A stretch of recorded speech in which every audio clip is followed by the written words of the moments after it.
Well, good morning, good afternoon, good evening, wherever you are in the world joining us today. My name is Cynthia Hamilton. I'm a master teacher here at the Master Sha Dao Center in Vancouver, and I'm here today with Francisco Quintero, and we are going to be co-leading a presentation on the 19th of September, Heart to Heart, Empowering Caregivers and Their Loved Ones. So Francisco, what does caregiver mean to you when you think of caregiver? Thank you, Cynthia. Thank you all, everyone, for your love. And thank you, Cynthia, for this powerful topic that you have brought up.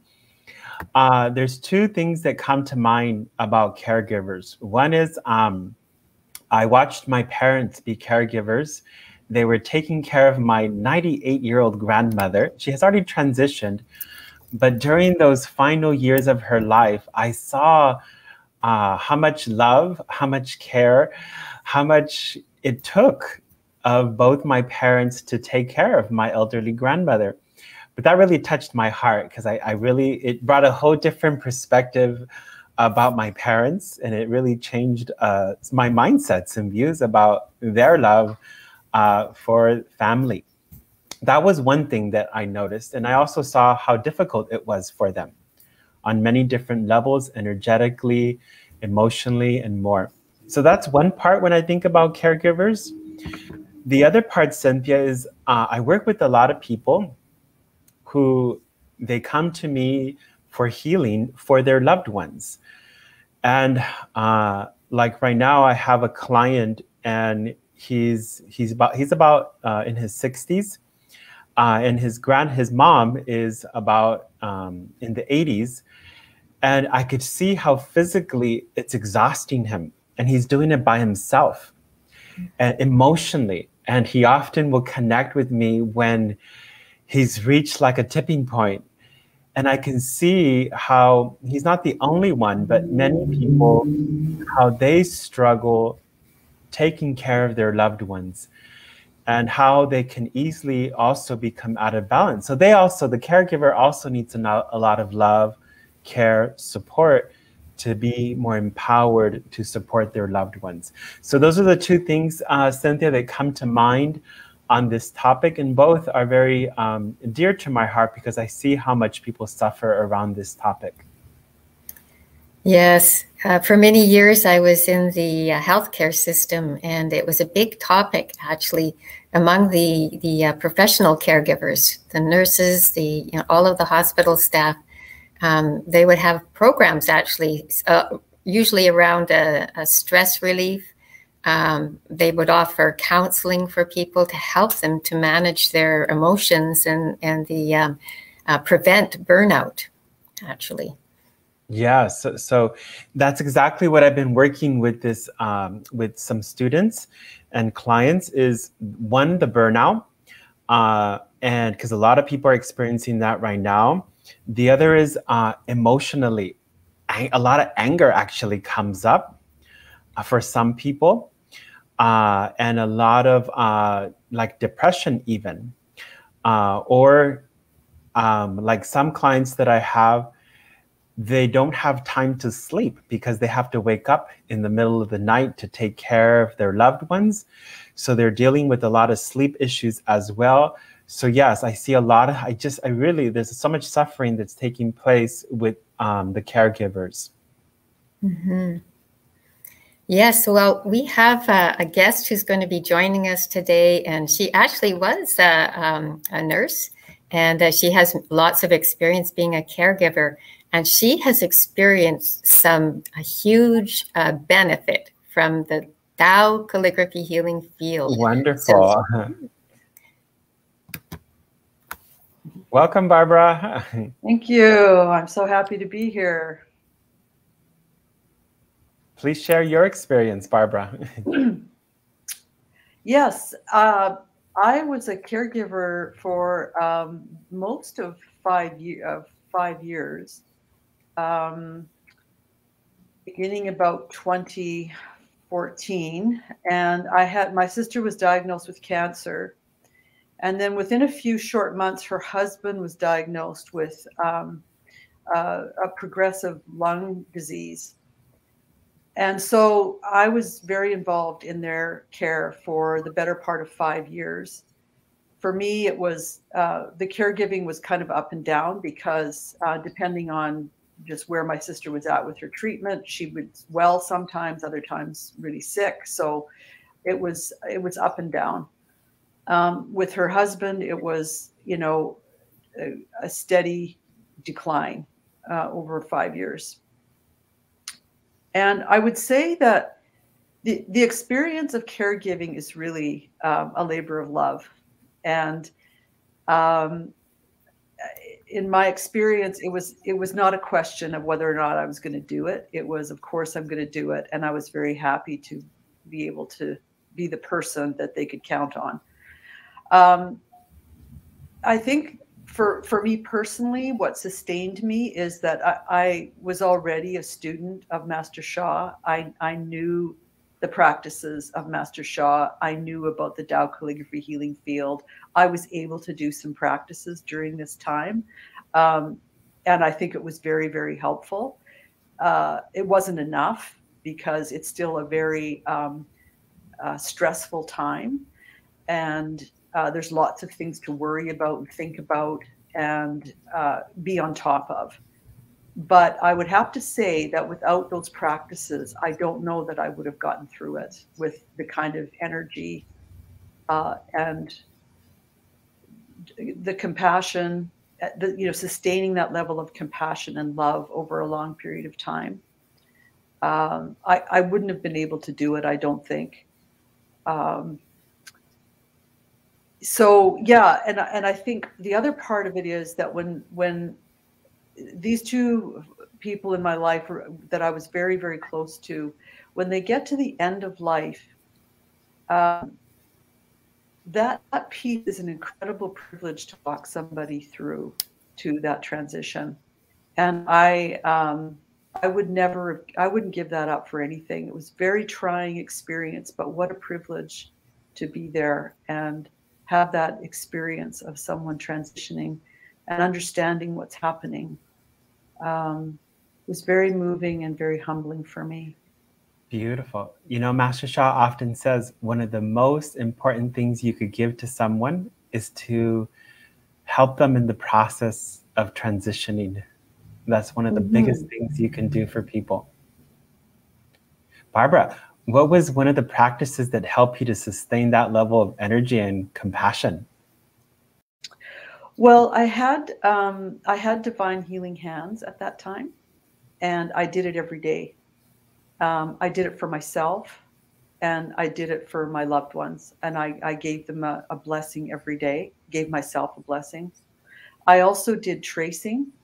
I have Tao calligraphy cards. I have one of Master Peter's calligraphies right behind me. And I did foundational practices, and I found them, it just was extremely helpful every day to be grounded. And it just filled me with a sense of hope that, I can get through this day. I can do these things.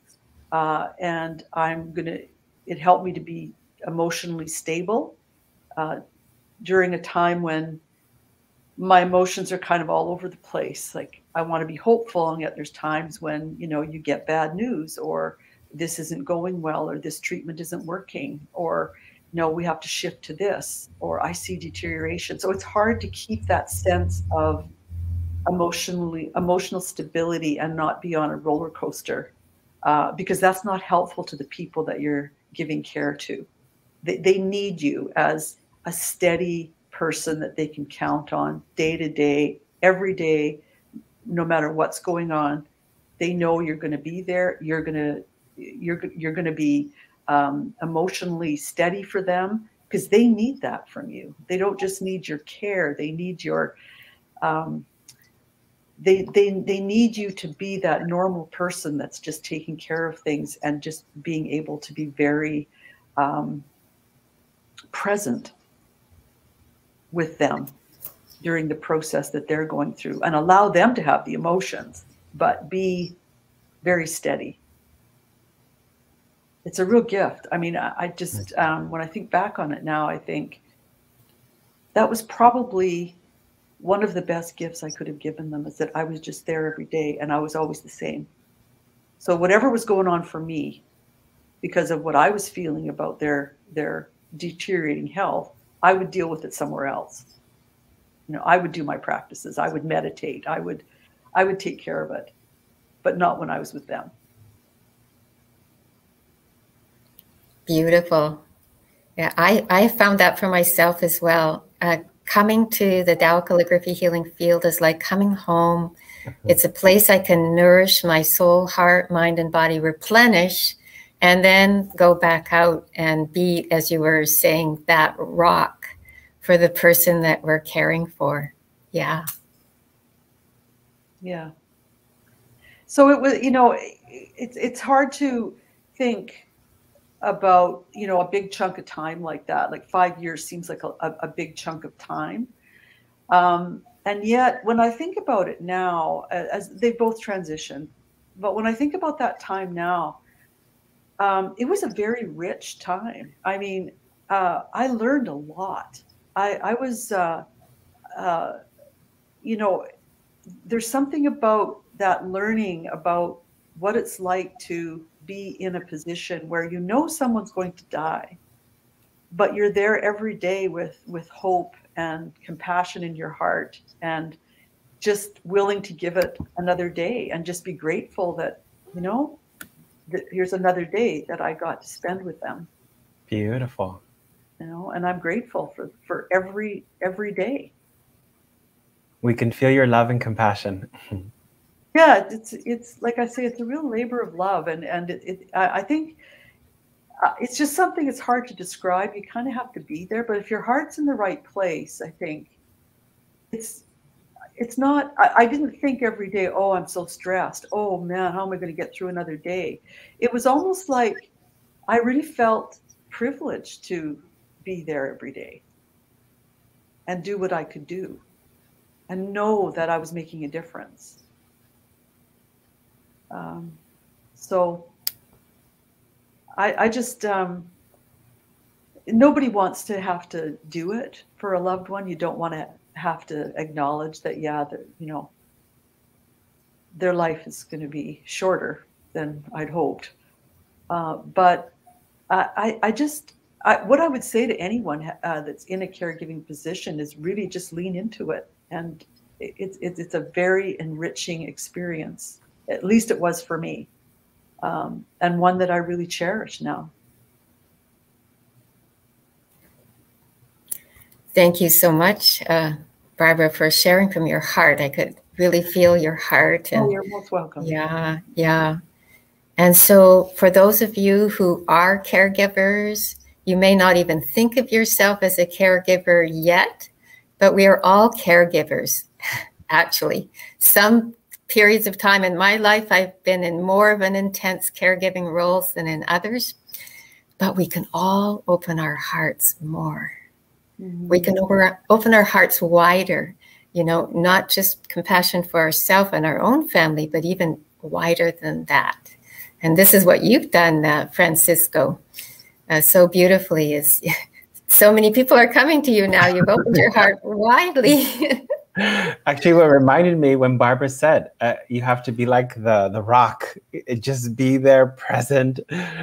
And that's what I actually felt like, wow, that's what I connected with. That part is like, I was just the rock for people. Okay, tell me all the problems you have. Let me bring some healing, some light, some love to you. That was a good connection there. Yeah. So thank you very much. So I would like to invite everyone to join us. We are going to have an introduction on the 15th of September. That's next Wednesday from 6 till 7:30 p.m. Pacific time. The link to register for that is in the description for this event. Click on the link. It's complimentary, the registration for the introduction. And then the actual event will be 1 to 4 p.m. Pacific time, Sunday, the 19th of September. Register, join with us, open your heart further, increase your compassion, prepare for the more people who are going to come to you so that you can be the rock. We'll help you to boost your energy as well, to be the rock for your loved ones. Thank you, Barbara. Thank you, Cynthia. Thank you, everyone. Thank you. Thank you, everyone who joined us. Bye for now.